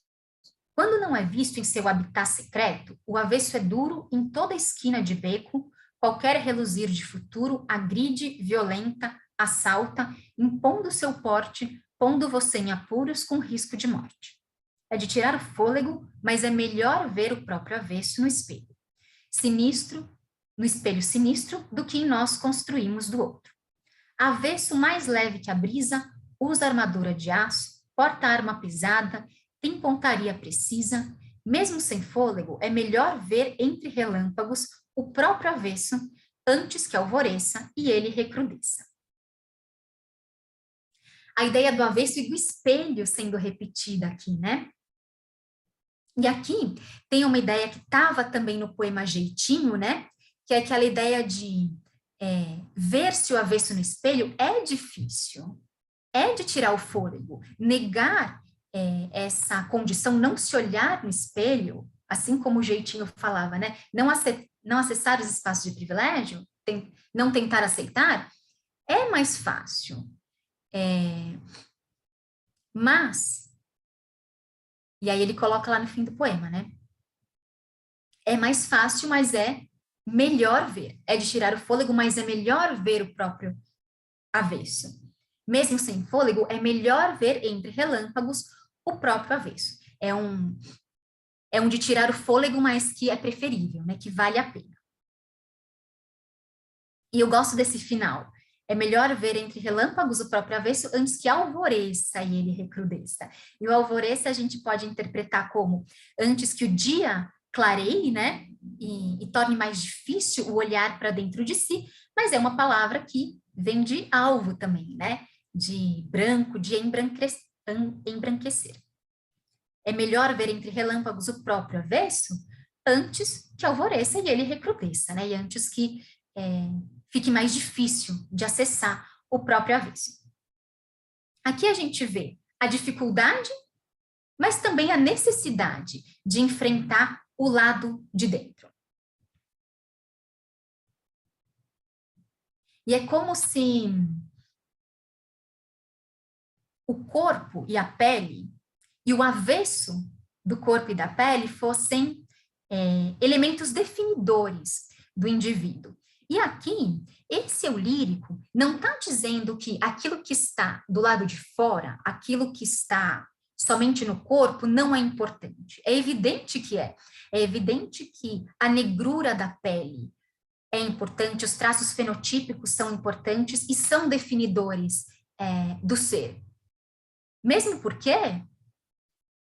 a princípio, num primeiro momento, o racismo parte da identificação desses traços fenotípicos.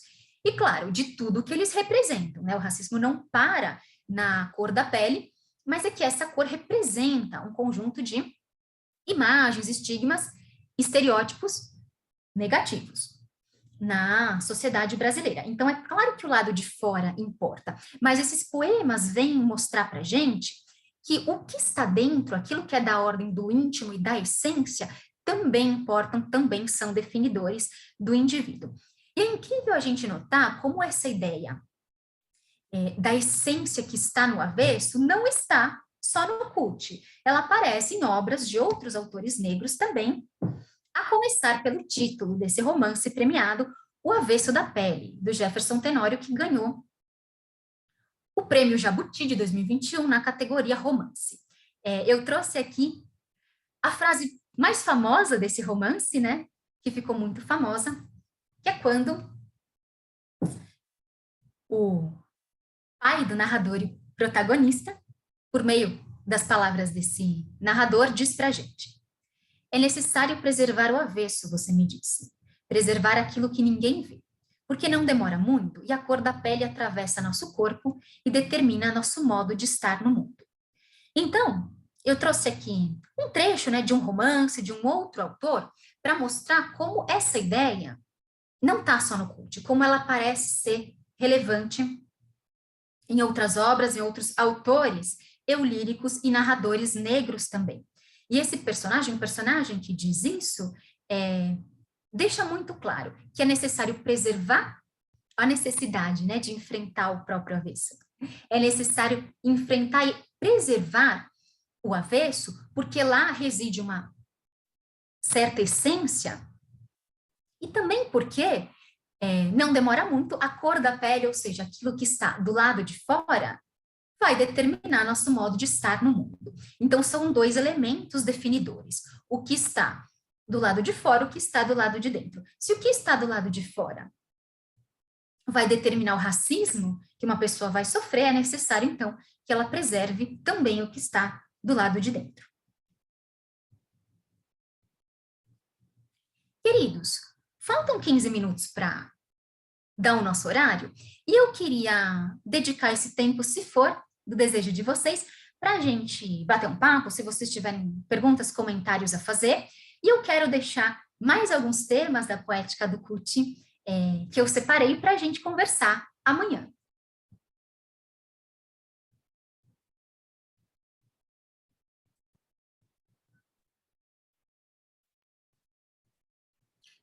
Ok, Adele, parabéns pela apresentação. Nós temos alguns comentários que valem também como perguntas, mas mais comentários, não é? O primeiro deles, deixa eu localizar aqui, é um comentário feito pela Luciana, que ela diz assim, é uma observação, não é? Há uma observação aqui do meu bairro, Perus, no final da década de 80 e até o comecinho dos anos 2000, tinha um grupo que promovia, perto do Natal, o assassinato do Papai Noel. Eu acho que ela se refere àquele poema que também fazia referência ao Papai Noel, não é, do Kut, que você leu aqui. Não sei se você quer comentar. Legal, Lu, obrigada por essa referência. Para ouvir e entender estrela, né? Se o Papai Noel não trouxer boneca preta nesse Natal, meta-lhe o pé no saco. Lu, você quer falar um pouquinho do significado do assassinato do Papai Noel em Perus? Na realidade, era assim. Estão me ouvindo? Sim. Era um grupo cultural e um grupo de militante impulsionado por uma música, acho que do Ratos do Porão, da época. Aí eles combinaram de fazer o assassinato do Papai Noel. Pegou, ao invés de Malhação do Judas. Aí no outro ano, aí pegou, aí todos os anos eles faziam o assassinato do Papai Noel. Como se fosse uma malhação do Judas, porque eles apontavam um caminho político com isso. Nem sei se existe mais, até porque o rapaz que promovia isso, na realidade, ele deve estar com 50 e tantos anos agora. E ele não sei se ele ainda tem contato com o grupo e se eles continuam fazendo isso. Mas por um longo período existiu o assassinato do Papai Noel. Entendi, Lu. Obrigada pela referência. Eu entendi melhor agora, né? Ela é uma manifestação que parte, né, de um diálogo com uma manifestação religiosa, que é a Malhação de Judas, né? Exatamente. Só que aí era o assassinato do Papai Noel, porque não presenteava as crianças pobres. Uhum. É um questionamento dessa figura do Papai Noel, né? Sim. Até um tanto romântica, talvez a gente possa dizer, né? E uma figura a que nem todas as crianças têm acesso. Sim. Obrigada, Lu. Posso responder a pergunta que eu fiquei devendo? Que agora eu achei. O poema Ponto de Vista está no livro Negrumos Líricos. Se vocês quiserem, eu vou colocar o nome dele aqui no chat. Negrumos Líricos, editado pelo Ciclo Contínuo Editorial, é um livro de 2017. Tem aqui, Adele, uma outra observação feita pelo Leonardo, que é a seguinte. Ele faz um longo comentário, mas eu acho que interessa aqui a discussão. Ele diz assim, estava procurando a citação do Benjamin. A tendência de uma obra literária só pode ser correta do ponto de vista político quando for também correta do ponto de vista literário. Aí ele diz assim, acho que contribui para a discussão entre arte e política, a questão não é a política em si, pois tudo é política. A questão é que o engajamento e a qualidade literária não devem ser dissociados, como no caso do Kut. O contrário vira... Opa, peraí, perdi. Do contrário, vira panfleto e arte instrumentalizada. Obrigada, Léo. Estou voltando aqui no seu comentário também. muita coisa para falar, né? E como ele dialoga com a obra do Kut, né? A tendência de uma obra literária só pode ser correta do ponto de vista político quando for também correta do ponto de vista literário. Acho que contribui para a discussão entre arte e política. A questão não é a política em si, mas tudo é política. A questão é que o engajamento e a qualidade literária não devem ser dissociados. Do contrário, vira panfleto e área instrumentalizada. É muito bem observado, Léo. Obrigada pelo seu comentário. E eu acho que é isso que o Kut concilia muito bem, né? A militância está na sua poesia e a literatura também, né? O valor literário, a qualidade literária. Ele poderia fazer uma produção diferente, que foi o que você chamou de panfletagem, né, e arte instrumentalizada. Isso existe também. Uma literatura mais panfletária e que parece estar mais a serviço da política, da ideologia do que da arte, né? E eu, pessoalmente, acho que é um direito dos autores. É um direito. Usar a literatura a serviço do panfletarismo, do engajamento político. Mas é tão bonito e legal quando a gente encontra um autor que consegue equilibrar melhor as coisas, né? Como eu acho que o Kut faz, em que ele coloca de forma super evidente a militância política, a luta antirracista ali, sem abrir mão da estética literária, e sem que isso diminua a estética literária em nada, né?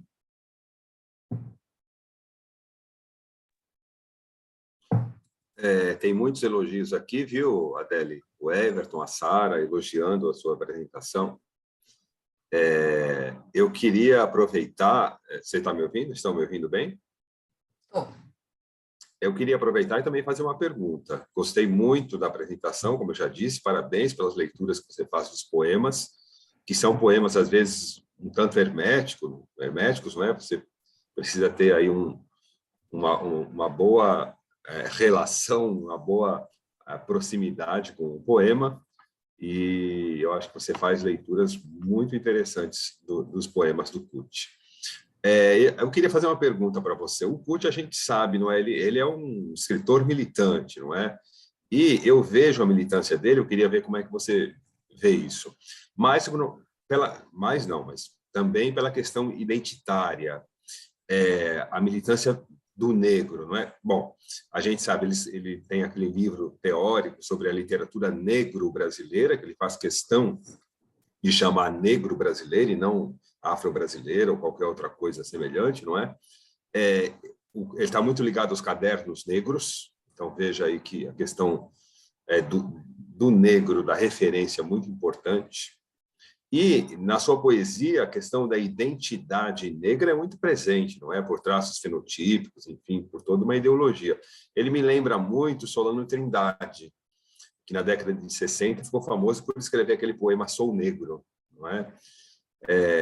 E como é que você vê essa questão da identidade no Kut? A mim me parece que é uma marca muito recorrente da sua poesia.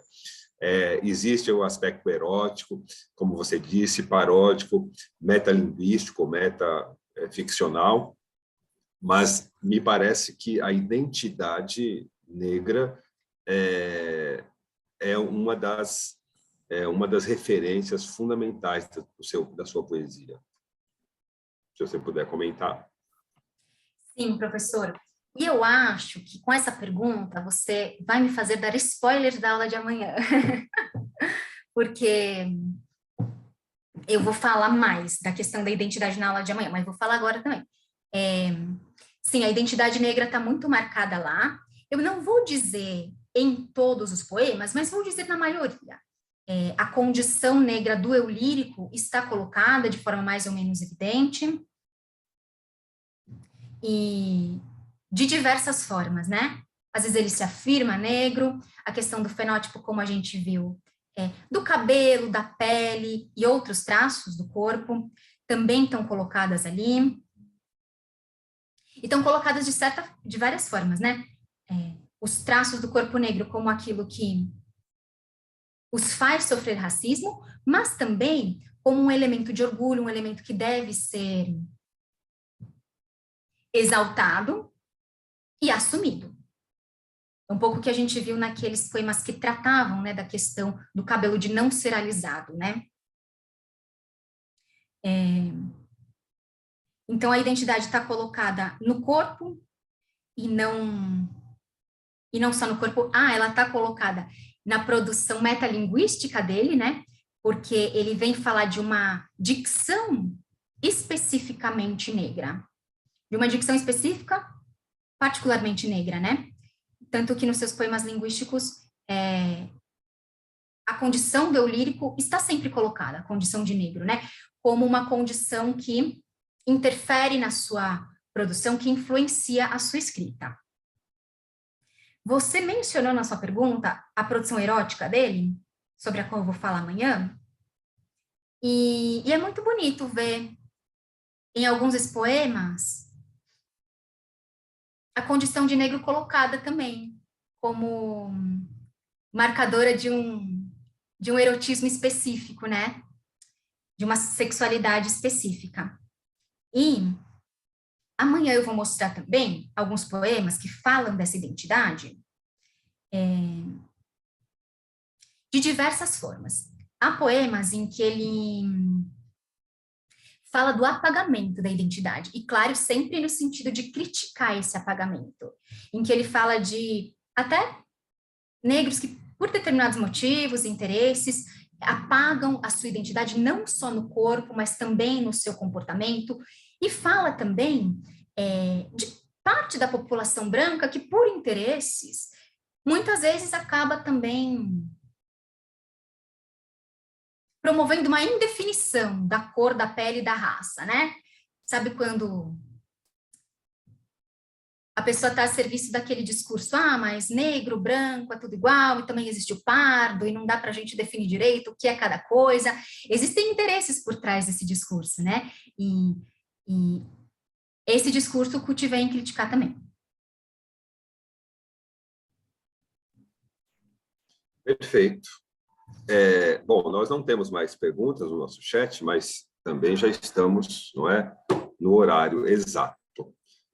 O pessoal te cumprimentando, parabenizando, e eu acho que nós podemos ir encerrando esse nosso primeiro encontro aqui do curso. Eu queria agradecer a todos, a Adélia em especial, mas a todos os que participaram em nome do programa, em nome também do nosso grupo de pesquisa, Literatura e Ancestralidade, e convidar a todos para continuar na próxima aula, que vai ser dada pela Adélia. Adélia, você só confirma o horário e o dia? É amanhã mesmo? Isso. Uhum. Ok. Então, estão todos convidados para continuidade do curso amanhã. E eu desejo a todos uma boa noite. Professor, queria te agradecer também pela ajuda com a mediação, agradecer a professora Beth que abriu esse mini curso. Quero agradecer a Natanaela, que esteve e sempre está nos ajudando no suporte técnico, ao programa, ao grupo Literaturas e Ancestralidades Negras, a minha orientadora, Leila Darim. E eu queria agradecer muito a vocês que estiveram aqui, que estão aqui assistindo o minicurso. Obrigada pelos comentários, perguntas, pelos elogios. Espero que vocês possam estar aqui também amanhã. Mesma coisa, pelo Zoom, das 7 às 9 da noite. E como eu falei no começo e quero retomar agora, eu estou ocupando um espaço que muitas vezes foi negado à população negra, mas nunca foi negado a mim, né? Um espaço que eu ocupo com muita alegria, um espaço de privilégio, que eu tento ocupar da melhor forma que eu posso. Então, quero agradecê-los especialmente por estarem comigo aqui, por me darem essa oportunidade e a legitimidade de falar sobre essa produção literária. Obrigada e até amanhã. Até amanhã, boa noite a todos.